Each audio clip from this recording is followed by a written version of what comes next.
Hey, good day mga boss. Ngayong araw na to, meron na naman tayo ditong i-unbox from TikTok Shop.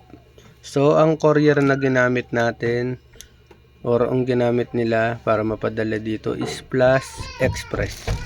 So, ako kasi may tiwala ako sa mga Plus Express, JRS, saka JNT, LBC.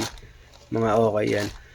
So, mga boss, etong ano na to is Crocs. So mali yung nakuha natin dati or may damage, kaya bumili na lang ulit tayo ng bago. So dapat brown to. So i-open na natin. From Manila to mga boss, TikTok Shop.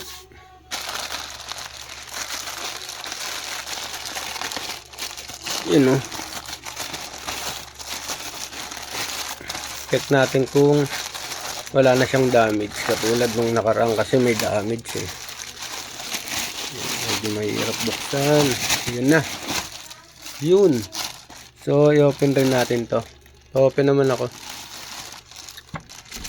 So, ayun na. Na-open na natin. Yun. So, nung nakaraan may damage, tapos sobrang laki talaga para sa akin. So, today, ayun o.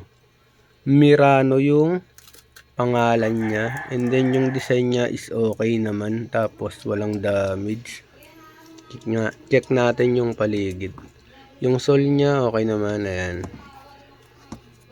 Mga boss, fake lang to pero yung quality niya, check natin, suotin natin. Medyo okay naman, wala siyang damage.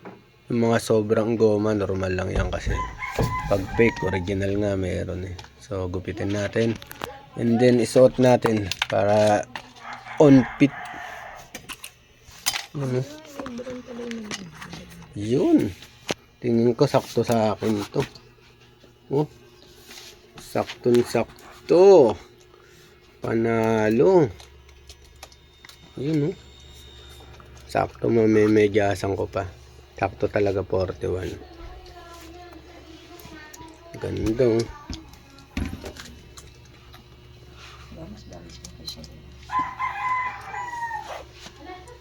Basag oh. Mayat basag.